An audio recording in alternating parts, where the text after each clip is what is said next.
Salut, alors j'ai vu que sur internet il y avait peu ou pas du tout de vidéos montrant comment configurer le Smart Audio sur le VTX de Matek VTX HV. Et donc dans cette vidéo je vais te montrer comment configurer le Smart Audio sur ce VTX, mais c'est généralement le même principe sur tous les autres VTX. Alors tout d'abord, si tu es nouveau dans le FPV, qu'est-ce que le Smart Audio? C'est un petit menu qui s'affiche sur l'OSD, donc sur l'écran de tes lunettes, de ton masque. Il permet de changer les paramètres du VTX avec ta radiocommande. Donc ça évite de brancher ton drone à chaque fois que tu veux changer quelque chose. C'est vraiment pratique pour changer par exemple le channel si tu es sur le terrain. Il y a deux types de protocoles pour le Smart Audio. Il y a le TBS Smart Audio et le TRAMP.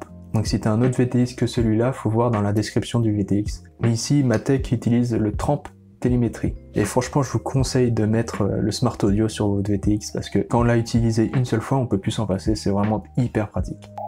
Donc on va commencer par les bases du tout début, on va faire le câblage du VTX. Donc à chaque fois je vais dire le Matek VTX, mais c'est toujours la même chose pour tous les autres VTX. Donc sur un VTX, on branche le plus et le moins. Matek ici, ça utilise 7 à 27 volts. Donc par exemple, si vous avez une FC qui comporte que des 5 volts, il va falloir brancher sur le VCC et le ground.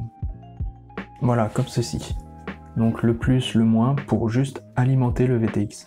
Si vous avez une FC comme la mienne qui peut vous sortir du 9 volts, vous pouvez faire un câblage propre qui fait juste ici, ou sinon vous pouvez prendre le VCC qui est ici. Le seul problème de VCC, c'est que ça prend la tension de la batterie, donc la batterie elle fait soit 15 volts, si vous avez du 4S c'est 15 volts, ou 13 volts quand vous l'utilisez. Donc c'est le seul inconvénient, mais c'est au choix de chacun. Moi perso je l'ai branché au VCC, mais le 9 volts marchait très bien. Donc pour l'exemple ici, je vais le brancher au 9 volts.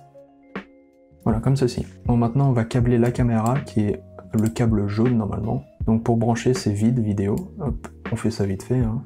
On n'oublie surtout pas le ground pour la vidéo aussi. Et là on va câbler ce qui nous intéresse vraiment, c'est le TX ici.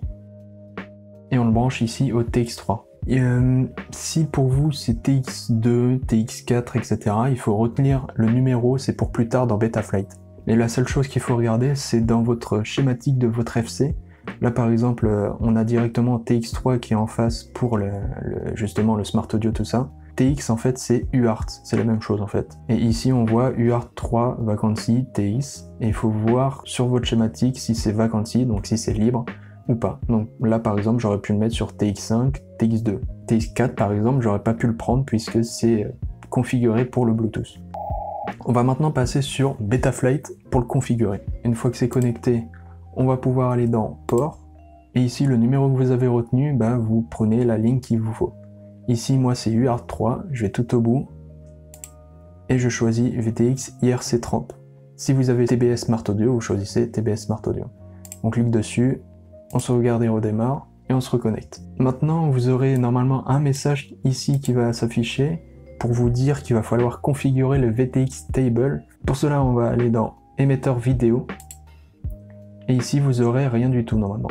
Alors, si vous avez un Matek VTX HV comme le mien, soit vous pouvez recopier toutes les valeurs une par une, soit vous téléchargez le fichier que je vous mets en description. Ça permet de charger justement le VTX Table.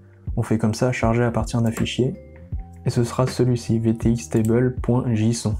Une fois le fichier chargé, vous avez normalement toutes les valeurs qui sont bonnes, et voilà, c'est pas plus compliqué. Je rappelle ici que les valeurs qui sont rentrées, c'est pour le Matek VTX HV. Si vous avez un autre VTX, il va falloir voir quelle valeur vous pouvez rentrer. On va pouvoir passer sur l'OSD pour que je vous montre les principales fonctionnalités du Smart Audio. Alors normalement, faites-le en enlevant vos hélices, hein, c'est toujours le truc à conseiller. Quand on le branche, on peut voir ici sur l'OSD, menu Throttle Middle. Donc ici, pour entrer dans le menu, il va falloir mettre votre stick gauche vers la gauche et votre stick droit vers le haut. Voilà. Et notre menu ressemble à ça.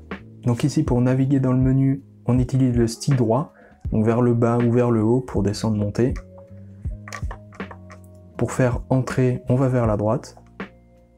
On peut faire retour en allant vers la gauche, ou sinon, vous pouvez utiliser back et entrer.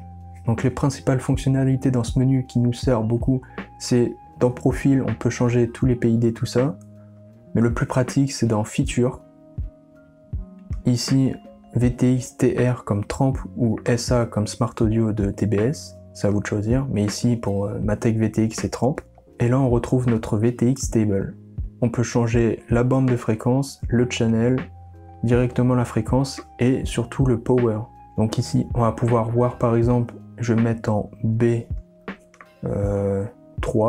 vous voyez que la fréquence elle change petit à petit, et en power on va mettre 200, on va dire. Alors tant que vous ne faites pas 7, ça va rien changer.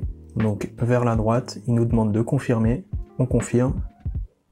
Ça met quelques petites secondes, le temps que ça change ici. Et voilà.